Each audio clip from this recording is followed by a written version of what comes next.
What's up, guys? I hope you are doing well. I am Dheeraj Rathod, welcoming to all on Samyak IAS. Today we are going to discuss about the really very important topic about the no money for terror financing. Clear? अब actually ये conference कब start हुई थी, ठीक है, इसका history क्या है और इसको बनाने के पीछे पर्पस क्या है, तो चलो एक बार देख लेते हैं.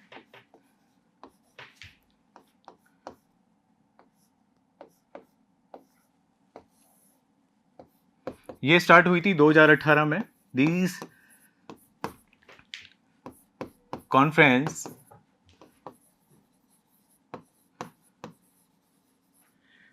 started by French government. किसके द्वारा स्टार्ट की गई थी ये? French government. उसके बाद में ये 2019 में हुई. कहां पे? मेलबोर्न, जो कि कहां पे है? ऑस्ट्रेलिया में. क्लियर? याद रहेगा. और 2020 में ये होना था कहां पे? इंडिया में. बट कोविड की वजह से ये डिले हो गई, जो कि अब कब हुई है? ये 2022 में. और डेट क्या है इसकी? 18 to 19 नवंबर. क्लियर? अब इसके पीछे पर्पस क्या था? वाई? ये पता होना चाहिए हमेशा. कभी कुछ भी टॉपिक पढ़ो आप लाइफ में, ठीक है, चाहे कोई भी सब्जेक्ट का हो, हमेशा ये जरूर पता होना चाहिए कि हम पढ़ क्यों रहे हैं. ये इसलिए स्टार्ट हुआ था कि जो टेरर्स एक ग्लोबल प्रॉब्लम है, ठीक है, इसको जो फाइनेंस मिल रहा है, मतलब किस प्रकार से ये जो टेररिस्ट सब जगह पूरे वर्ल्ड में फैला हुआ है, ठीक है, तो इसको किस प्रकार से ब्रेक किया जाए. जितने भी जो फाइनेंशियल जिसके मैकेनिज्म है जो टेररिज्म को प्रोवाइड कर रहे हैं पूरे वर्ल्ड वाइड, ठीक है, तो इसको ब्रेक करने के लिए no money for terror conference start किया गया था. क्लियर? तो अब स्टेप बाय स्टेप देख लेते हैं आगे. तो अभी लेटेस्ट ट्रेंडिंग में है ये.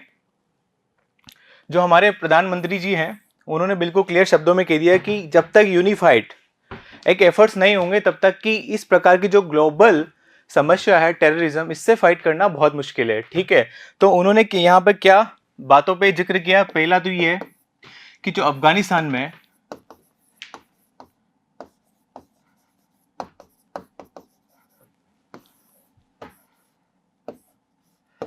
जो अभी इंसिडेंट हुआ है, उससे क्या हो रहा है? Influence of al Qaeda and IS बढ़ता जा रहा है. फिर उसके बाद में प्रधानमंत्री मोदी जी ने क्या याद दिलाया कि भाइयों, एक तो 26/11 याद रखो और 9/11 घटना, जो कि वर्ल्ड में बहुत इंस्पिरेशनल, जिससे सीखा जा सकता है. जब भी कंट्रीज भूल जाती तो हमेशा इन चीजों पे फोकस करना बहुत जरूरी होता है. 9/11 कब हुआ था? ये 2001 में. और 26/11 कब हुआ था? ये 2008 में. कि यदि यूनिफाइड एफर्ट्स नहीं मारे गए तो इस प्रकार की घटनाएं होती रहेगी. क्लियर? तो ये तो इसके पीछे हिस्ट्री थी बनाने के पीछे. क्लियर? तो अब बात करते हैं आगे. एनएफटी इन इंडिया, ठीक है, क्या होता है? It was the third ministerial no money for terror conference on 18th and 9th November. ठीक है, जो मिनिस्टर कॉन्फ्रेंस हुई है कौन से नंबर की थी? ये 3rd नंबर. इससे पहले मैंने बता ही दिया आपको कहां पे हुआ था. फर्स्ट फ्रेंच 2018, 2019 कहां हुआ था? कहां? ऑस्ट्रेलिया. क्लियर? अब आगे बात करते हैं. The conference was hosted by, अब ये भी याद रखिएगा, होस्ट किसने किया था? कौन सी मिनिस्ट्री थी? वो आपकी थी home affairs in new Delhi. Clear? अब इसका उद्देश्य क्या था? combating terrorist financing held by the international community in the previous two conference in Paris 2018 and Melbourne 2019. जिस भी प्रकार की ये जो आपकी प्रोग्रेस और जो दोनों कॉन्फ्रेंस में जो सब्जेक्ट्स थे उनकी क्या प्रोग्रेस रही है और किस प्रकार से इस प्रॉब्लम को एड्रेस किया जाए, तो उसके बारे में चर्चा की गई. क्लियर? अब आगे बात करते हैं. फोकस एरिया क्या थे कॉन्फ्रेंसेस के? पहली चीज, ग्लोबल ट्रेंड इन टेररिज्म. एक बात ध्यान रखना, टेररिज्म में जो टेक्नोलॉजी यूज हो रही है वो भी अपडेट की जा रहे हैं, ठीक है। तो किस किस डिफरेंट तरीके से टेररिज्म में ट्रेंड्स बदलता जा रहा है उसके ऊपर फोकस करना, ठीक है। और the important thing is terrorist financing, कि किस प्रकार से इनको फाइनेंशिंग जो फैसिलिटी है प्रोवाइड हो रही है, clear. Use of formal and informal channels of funds, वो तमाम जितनी भी डिफरेंट तरह की चैनल्स हैं उनको पता करना है कि किस चैनल के थ्रू ये फंड्स लेके आ रहे हैं, clear. Emerging technologies and terrorist financing, वही सिंपल सी बात कि ये भी इतने टेक्नोलॉजी ड्रिवन कैसे होते जा रहे हैं उसके बारे में भी स्टडी करना, उसको काउंटर करना। Requisite international cooperation to address related challenges, इसके साथ साथ पूरी दुनिया का एक दूसरे के साथ कोऑर्डिनेशन करना, क्योंकि प्रॉपर कोऑर्डिनेशन नहीं होगा तो इस प्रकार की प्रॉब्लम को एड्रेस करना बहुत मुश्किल है, क्लियर। अब आगे बात करते हैं। It also intended to include discussion on technical, legal, regulatory and cooperating aspect of all the facets of terrorism financing. इसके साथ साथ technical, legal and regulating cooperation aspects, जितने भी इनको लीगली तरीके से इनको रेगुलेट किया जा सकता है उसके बारे में भी यहाँ पे फोकस किया गया है। अब बात कर रहे हैं ग्लोबल प्रेजेंस, कि ग्लोबली किस प्रकार से प्रेजेंस है आज तक और इस पे क्या क्या अभी तक इनिशिएटिव लिए जा चुके हैं, clear. The conference intended to bring together representative of 75 countries and international bodies for extended deliberation और 2 days. इसमें क्या है, कितनी कंट्रीज को बुलाया गया है? 75 कंट्रीज, साथ के साथ इंटरनेशनल जितने भी ऑर्गेनाइजेशन है उनको यहाँ पे इनविटेशन दिया गया है। बट फाइनली अभी कितने कंट्रीज ने पार्टिसिपेट किया है? Only 72।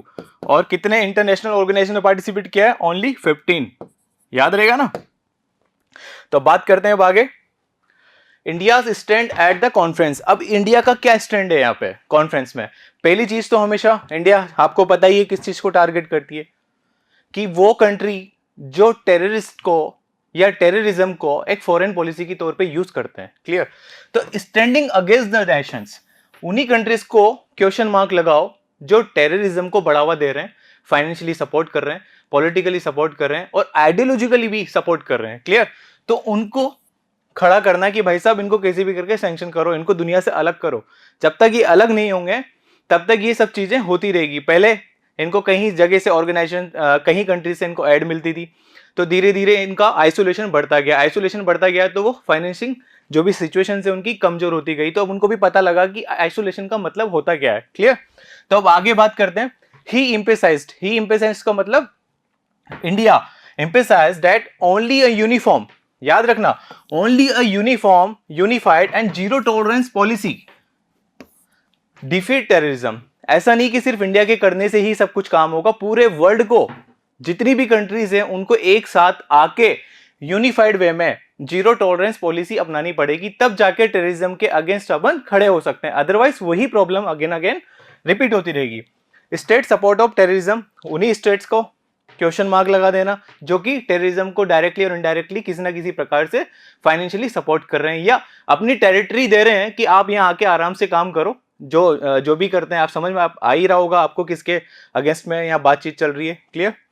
The Prime Minister highlighted state support as one of the major source of political, ध्यान रखना यहाँ पे word, political, ideological and financial support to terrorism. तीनों प्रकार की जो सपोर्ट है ये जो कंट्रीज प्रोवाइड कर रही है उनको आइसोलेट करो। मुद्दा बिल्कुल क्लियर है किसके ऊपर जा रहा है, क्लियर। अब बात करते हैं आगे, फाइनेंसिंग की जितने भी तरीके हैं। अब इस फाइनेंसिंग के कितने तरीके होते हैं आजकल तो आपको पता होगा, क्रिप्टो करेंसीज हो गया, ठीक है, डार्क नेट हो गया, कई सारे अदर सोर्सेज हैं, ठीक है, क्राउड फंडिंग हो गया, उनसे भी इनको टेररिस्ट को फंडिंग मिलती है, क्लियर।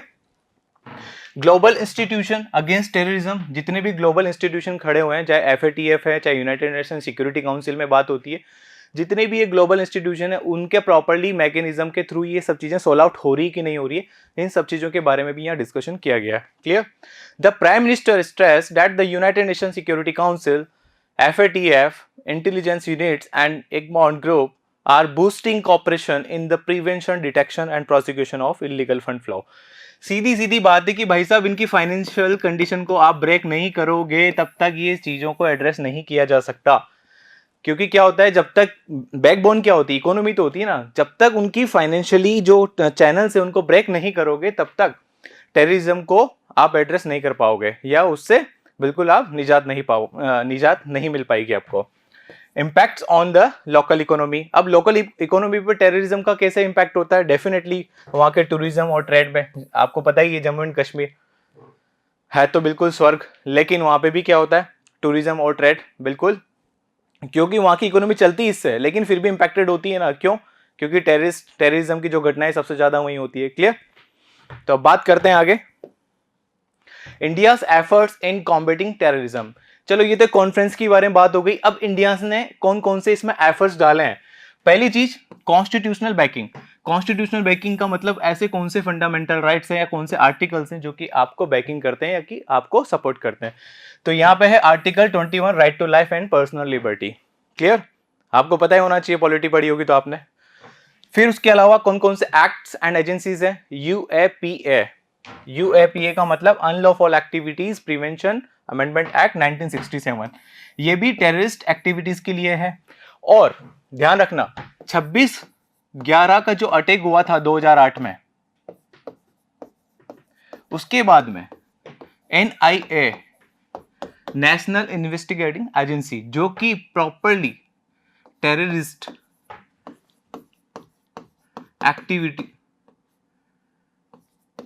एक्टिविटीज को काउंटर करने के लिए बनाई गई है। याद रहेगा ना, एनआईए हो गया, यूएपीए एक्ट हो गया, ये बेसिकली कुछ एफर्ट्स हैं इंडिया के जो कि टेररिस्ट के अगेंस्ट बनाए गए। क्लियर?